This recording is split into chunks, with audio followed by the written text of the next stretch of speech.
നമസ്കാരം, പുതിയ വീഡിയോയിലേക്ക് എല്ലാവർക്കും സ്വാഗതം. ഇന്ന് സ്കന്ദഷഷ്ഠിയാണ്. ഒക്ടോബർ 27-ാം തീയതി തിങ്കളാഴ്ചയാണ്. 6 ദിവസം വ്രതം എടുത്തവരാണെങ്കിലും അതുപോലെ എടുക്കാൻ സാധിക്കാത്തവരാണെങ്കിലും ഇന്ന് നമുക്ക് ചെയ്യേണ്ട കുറച്ച് കാര്യങ്ങളുണ്ട്. അതുപോലെ തന്നെ പലർക്കും സംശയമുണ്ട്, സ്കന്ദഷഷ്ഠി വ്രതം ഇന്ന് വരെയാണോ ഉള്ളൂ അതോ ഇനി നാളെയും എടുക്കണമെന്നൊക്കെ. അപ്പോൾ നാളെയാണ് ഭഗവാന്റെ തിരുക്കല്യാണം. അപ്പോൾ വ്രതം എപ്പോഴാണ് കംപ്ലീറ്റ് ചെയ്യേണ്ടതെന്നൊക്കെ ഒരുപാട് പേര് ചോദിക്കുന്നുണ്ട്. നാളെ രാവിലെ ക്ഷേത്രത്തിൽ പോകുന്നവർക്ക് അവിടെ നിന്നും തീർത്ഥം കുടിച്ചിട്ട് വ്രതം അവസാനിപ്പിക്കാം. അതല്ല, ക്ഷേത്രത്തിൽ പോകാൻ സാധിക്കാത്തവർക്ക് വീട്ടിലൊരു ഗ്ലാസ് വെള്ളത്തിൽ ഒരു തുളസിയില ഇട്ട് അത് കുടിച്ചിട്ട് നമുക്ക് വ്രതം അവസാനിപ്പിക്കാം. പിന്നെ ഇടയ്ക്ക് പീരീഡ്സ് ഒക്കെ ആയവർക്ക് വ്രതം അവസാനിപ്പിക്കുകയാണെങ്കിലും നമുക്കൊരു ഗ്ലാസ് വെള്ളം കുടിച്ചിട്ട് ഭഗവാനെ പ്രാർത്ഥിച്ചിട്ട് നമുക്ക് വ്രതം അവസാനിപ്പിക്കാവുന്നതാണ്. പിന്നെ അതുപോലെ തന്നെ സ്കന്ദഷഷ്ഠിയുടെ 6 ദിവസം വ്രതം എടുത്തവരാണെങ്കിൽ നാളെ ഒരു ദിവസം കൂടി നമ്മൾ വ്രതമായിട്ട് എടുക്കേണ്ടതുണ്ട് കേട്ടോ. കാരണം 6 ദിവസം എടുത്തത് പോലെ തന്നെ നമുക്ക് പ്യുവറായിട്ട് എടുക്കേണ്ട ആവശ്യമില്ല. ജസ്റ്റ് ഒന്ന് പിറ്റേ ദിവസം നമുക്ക് നോൺ വെജ് ഒന്ന് ഒഴിവാക്കിയാൽ മതി നാളെ ഒരു ദിവസം. നാളെ നിങ്ങൾ എങ്ങനെയാണ് വ്രതം അവസാനിപ്പിക്കുന്നത് അതുപോലെ അവസാനിപ്പിച്ചതിന് ശേഷം നിങ്ങൾ ആ ദിവസം വെജിറ്റേറിയൻ ഫുഡ് മാത്രം കഴിക്കാൻ ശ്രമിക്കുക. കാരണം നാളത്തെ ഭഗവാൻ മുരുകൻ്റെ തിരുക്കല്യാണമാണ്. അത് നല്ലൊരു വിശേഷം കൂടിയാണ്. അപ്പോൾ ആ വ്രതത്തിൽ തന്നെ ഇരുന്നാലും മതി. അതേ ദിവസം ഭഗവാന്റെ നാമങ്ങളൊക്കെ ചൊല്ലിയിരിക്കുന്നതൊക്കെ നല്ലതാണ്. നാളത്തെ ദിവസം നമ്മളെടുത്ത വ്രതത്തിൻ്റെ ആ പൂർണ്ണ ഫലം ലഭിക്കും കേട്ടോ. നാളെ ഒരു ദിവസം കൂടി നമ്മൾ എടുക്കുകയാണ്. അതുപോലെ ഇന്ന് സന്ധ്യയ്ക്ക് നമ്മൾ അമ്പലത്തിൽ പോകുന്നവരാണെങ്കിൽ അതുപോലെ തന്നെ നിലവിളക്ക് വീട്ടിൽ കൊളുത്തുന്നവരൊക്കെയാണെങ്കിൽ ശ്രദ്ധിക്കേണ്ട കുറച്ച് കാര്യങ്ങളുണ്ട്. 2 നേരവും തല കുളിക്കണം. അത് അത്യാവശ്യമായിട്ടുള്ള കാര്യമാണ്. ഇന്ന് വൈകിട്ട് 4:30 ശൂരസംഹാരം നടക്കുന്ന സമയം. അപ്പോൾ അത് കഴിഞ്ഞ് നമ്മൾ കുളിച്ച് ശുദ്ധമായിട്ട് വേണം നമ്മൾ അമ്പലത്തിൽ ദർശനത്തിന് പോകാനാണെങ്കിലും അതുപോലെ തന്നെ വീട്ടിൽ നിലവിളക്ക് കത്തിക്കുന്നവരാണെങ്കിലും 2 നേരം നിർബന്ധമായിട്ട് കുളിക്കുക എന്നുള്ളതാണ്. അതുപോലെ തന്നെ ഈ ഒരു ദിവസം അതിവിശേഷമായിട്ടുള്ളൊരു ദിവസമാണല്ലോ. അതായത് ഇന്നത്തെ വീഡിയോയിൽ ഞാൻ 3 കാര്യങ്ങൾ പറയുന്നുണ്ട്. മക്കൾ ഉണ്ടാവാൻ വേണ്ടിയിട്ട് ചെയ്യേണ്ട കുറച്ച് കാര്യങ്ങളും വ്രതം അവസാനിപ്പിക്കുന്ന രീതിയെങ്കിലും ഞാനിപ്പോൾ പറയുന്നുണ്ട്. ഇന്ന് വ്രതം വീടണമെന്ന് ആഗ്രഹിക്കുന്നവർക്ക് ആളാണ് നിങ്ങളെങ്കിൽ ഇന്ന് 6 മണിക്ക് ശേഷം ഭഗവാന് മുന്നിൽ നെയ്വീഴോ കൊളുത്തി വെച്ചിട്ട് ഭഗവാൻ എന്തെങ്കിലും ഒരു പഴമോ വെറ്റിലപ്പാക്കോ അല്ലെങ്കിൽ നിങ്ങളായിട്ട് ഉണ്ടാക്കി സമർപ്പിക്കാൻ പറ്റുന്നത് നേരത്തെ പറഞ്ഞ മാതിരി ചെയ്ത് നിങ്ങൾക്ക് വ്രതം അവസാനിപ്പിക്കാം. അത് കഴിച്ചുകൊണ്ട് നിങ്ങൾക്ക് വ്രതം അവസാനിപ്പിക്കാം. അല്ലെങ്കിൽ നിങ്ങൾക്ക് നാളെയും കൂടി വ്രതമായിട്ട് ഇരിക്കുകയാണെങ്കിൽ വ്രതം മുറിക്കാം. നേരത്തെ പറഞ്ഞോണം നോൺ വെജ് മാത്രം ഒഴിവാക്കിയാൽ മതി. അതുപോലെ തന്നെ രാവിലെയോ വൈകിട്ടോ ഭഗവാന്റെ മുൻപിൽ ഒരു നെയ്ദീപം കൊളുത്തുന്നത് നല്ലതാണ്. എന്ത് നിവേദ്യം വേണമെങ്കിലും നമുക്ക് സമർപ്പിക്കാം. കുറേ പേര് ചോദിച്ചിരുന്നു, ഇന്നേ ദിവസം വ്രതം എടുക്കുന്ന രീതിയാണോ ഫോളോ ചെയ്യേണ്ടതെന്ന്. അതായത് 28-ാം തീയതി അങ്ങനെ ഇപ്പോൾ പോകുന്ന പോലെ തന്നെയാണോന്ന്. എന്നും നമ്മൾ ഒരു നേരം ആഹാരം കഴിച്ചിട്ട് കൊണ്ട് അരി ആഹാരം കഴിച്ചുകൊണ്ട് എടുക്കുന്നവരുണ്ടാവുമല്ലോ. ചിലപ്പോൾ പാല് മാത്രം പഴങ്ങൾ കഴിച്ചുകൊണ്ടിരിക്കുക. അപ്പോൾ നിങ്ങളുടെ രീതി എന്താണോ അതുപോലെ നിങ്ങൾക്ക് ഫോളോ ചെയ്യുക. ഇന്ന് സ്കന്ദഷഷ്ഠി ദിവസം നമ്മൾ ഭഗവാനെ മാത്രം സ്മരിച്ചുകൊണ്ടിരിക്കുക. സ്കന്ദഷഷ്ഠി ദിവസം ഭഗവാനെ മാത്രം സ്മരിച്ചുകൊണ്ടിരിക്കുക. ഭഗവാന്റെ മന്ത്രങ്ങൾ ചൊല്ലാം. അത് കഴിഞ്ഞ് പിറ്റേ ദിവസം നമുക്ക് തിരുക്കല്യാണത്തിൻ്റെ അന്ന് നമുക്ക് ഇതുപോലെ വ്രതം എടുക്കേണ്ട ആവശ്യമില്ല.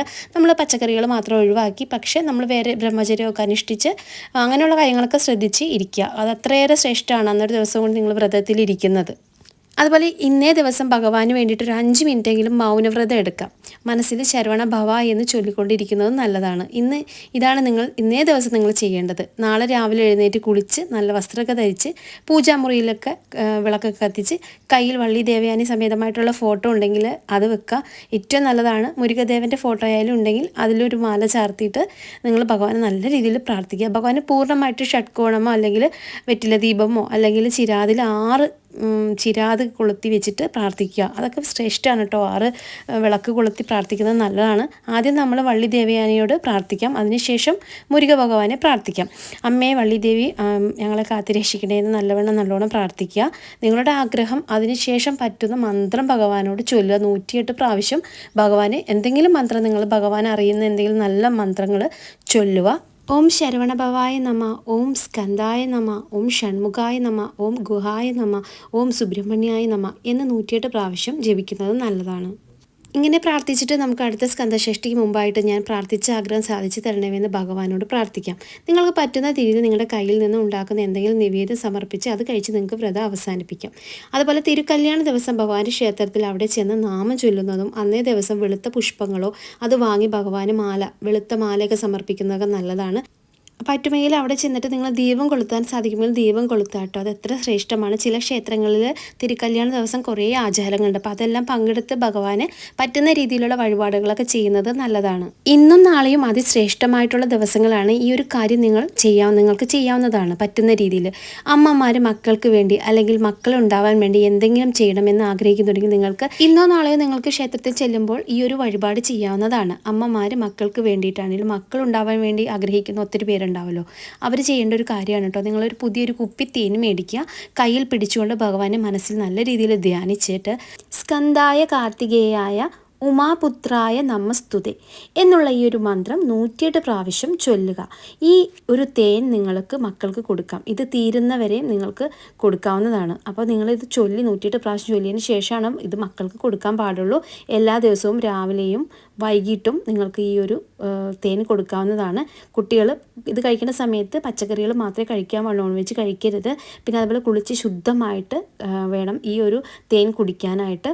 പിന്നെ അതുപോലെ പീരീഡ്സ് പാടില്ല പെൺകുട്ടികളാണെങ്കിൽ ശുദ്ധമായിട്ട് വേണം നമ്മൾ ഈ തേൻ കഴിക്കാനായിട്ട്. നിങ്ങൾക്ക് വിദ്യയിലുണ്ടാകുന്ന പ്രശ്നങ്ങളും അതുപോലെ ജോലി സംബന്ധമായിട്ടുള്ള പ്രശ്നങ്ങളും പല രീതിയിലുള്ള പ്രശ്നങ്ങളൊക്കെ കുട്ടികൾക്കുണ്ടെങ്കിൽ അതൊക്കെ മാറാനായിട്ട് ഈ ഒരു കാര്യം ചെയ്യുന്നത് നല്ലതാണ്. പിന്നെ അതുപോലെ തന്നെ കുഞ്ഞു മക്കളില്ലാത്തവരാണെങ്കിൽ ഭാര്യയും ഭർത്താവും ഉറപ്പായിട്ട് ഇത് കഴിക്കണം. ഒരു 11 ദിവസമെങ്കിലും നിങ്ങളിത് അടുപ്പിച്ച് കഴിക്കാൻ നോക്കുക. കുളിച്ച് ശുദ്ധമായിട്ട് ബ്രഹ്മചര്യം അനുഷ്ഠിക്കണം. 11 ദിവസം അടുപ്പിച്ച് നിങ്ങളിത് കഴിക്കണം. അടുത്ത സ്കന്ദഷഷ്ടിക്ക് മുൻപായിട്ട് ഈ സന്തോഷ വാർത്ത നിങ്ങൾക്ക് കേൾക്കാവുന്നതാണ്. അപ്പോൾ ഭഗവാനെ നന്നായിട്ട് മനസ്സിൽ വിചാരിച്ച് ആദ്യം തന്നെ നമ്മൾ ആ സ്കന്ദായ കാർത്തികേയായ ഉമാപുത്രായ നമസ്തുതേ എന്ന് 108 പ്രാവശ്യം നിങ്ങൾ ചൊല്ലിയതിന് ശേഷമാണ് നിങ്ങളിത് തേൻ കുടിക്കാനായിട്ട് സ്റ്റാർട്ട് ചെയ്യേണ്ടത്. അതിനുശേഷം നിങ്ങൾക്ക് പറ്റുന്ന രീതിയിൽ വ്രതം എടുക്കുക. വ്രതം നമ്മൾ നോക്കേണ്ട ആവശ്യമൊന്നുമില്ല. നമ്മൾ ഇതുപോലെ ബ്രഹ്മചര്യവും അതുപോലെ പച്ചക്കറിയും മാത്രം ഒഴിവാക്കിയാൽ മതി. അപ്പോൾ ഇങ്ങനെയുള്ള കാര്യങ്ങളൊക്കെ ചെയ്ത് നോക്കുക. എല്ലാവരും ഇതൊക്കെ ഒന്ന് ചെയ്യുക. ഭഗവാൻ തീർച്ചയായും നിങ്ങളെ അനുഗ്രഹിക്കുന്നതാണ്. അപ്പോൾ നിങ്ങൾ 6 ദിവസം വ്രതം എടുത്തവരാണെങ്കിൽ നിങ്ങൾക്ക് തിങ്കളാഴ്ച വ്രതം മുറിക്കണമെന്നുണ്ടെങ്കിൽ ഷഷ്ടിയുടെ അന്ന്, അതായത് രാവിലെ എഴുന്നേറ്റ് ഇന്ന് കാര്യങ്ങളെല്ലാം ചെയ്തിട്ടുണ്ടാവില്ലേ എന്നും ചെയ്യുന്ന പോലെ, അപ്പോൾ ക്ഷേത്രത്തിൽ പോയിട്ട് ഇന്ന് വൈകുന്നേരം ദീപാരാധന തൊഴുത് തീർത്ഥം മേടിച്ച് കുടിച്ച് നിങ്ങളുടെ വ്രതം മുറിക്കാവുന്നതാണ്. അതെല്ലാം പറ്റില്ലെങ്കിൽ വ്രതം മുറിച്ചിട്ട് പിറ്റേ ദിവസം, അതായത് വ്രതം മുറിക്കാം, അതിനുശേഷം പിറ്റേ ദിവസം ചൊവ്വാഴ്ച തിരുക്കല്യാണം വരുന്നത് അന്നും നിങ്ങൾക്ക് വ്രതമായിട്ട് ഇരിക്കാം. പക്ഷേ നിങ്ങൾ ഈ 6 ദിവസം വ്രത രീതി കഠിനമായിട്ട് വ്രതം എടുക്കേണ്ട ആവശ്യമില്ല കേട്ടോ. അത് പലരും ചോദിക്കുന്നുണ്ട്. ഈ രീതി തന്നെ കണ്ടിന്യൂ ചെയ്യണം. അങ്ങനെ ഇരിക്കില്ല, ജസ്റ്റ് നോൺ വെജ് മാത്രം ഒഴിവാക്കിയാൽ മതി. തിരുക്കല്യാണ ദിവസം മുരുകക്ഷേത്രം അടുത്തുണ്ടെങ്കിൽ അവിടെ പോയിട്ട് ഭഗവാന്റെ ഒന്ന് മനമൊരുക്കി തൊഴുത് പ്രാർത്ഥിച്ചിട്ട് കുറച്ച് മന്ത്രങ്ങളെല്ലാം പറ്റുന്ന രീതിയിലുള്ള മന്ത്രങ്ങൾ പല വീഡിയോയിലും പറഞ്ഞിട്ടുണ്ട്. മന്ത്രങ്ങളൊക്കെ ചൊല്ലിയിട്ടാണെങ്കിൽ അവിടെ നിന്ന് പ്രാർത്ഥിച്ച് നമ്മുടെ ആഗ്രഹം സാധിച്ചതിന് ഭഗവാനോട് പ്രാർത്ഥിച്ച് നിങ്ങൾ ചെയ്യുക. നിങ്ങൾ ഏത് രീതിയിലാണെങ്കിലും ചൊവ്വാഴ്ച കൂടി നോൺ വെജ് കഴിക്കാതെ ഇരിക്കുക. അന്നേ ദിവസം കൂടി വ്രതത്തിലിരിക്കുന്നത് നല്ലതാണ്. അതുപോലെ 48 ദിവസം വ്രതം എടുത്തവരാണെങ്കിൽ തിങ്കളാഴ്ച ആകുമ്പോൾ 48 ദിവസം ആവും.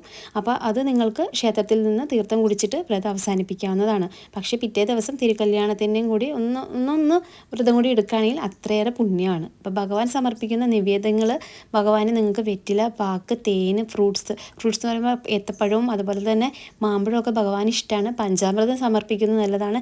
പിന്നെ കടലപ്പായസമൊക്കെ ഉണ്ടാക്കി ഭഗവാന് നേദിക്കുക കേട്ടോ, ഭഗവാന് സമർപ്പിക്കാം. ചില ക്ഷേത്രങ്ങളിൽ നമ്മൾ ഉണ്ടാക്കിയത് വാങ്ങിക്കാറില്ല. നിങ്ങളുടെ വീട്ടിലാണെങ്കിൽ നിങ്ങൾക്ക് ജസ്റ്റ് ഭഗവാന് സമർപ്പിക്കാം.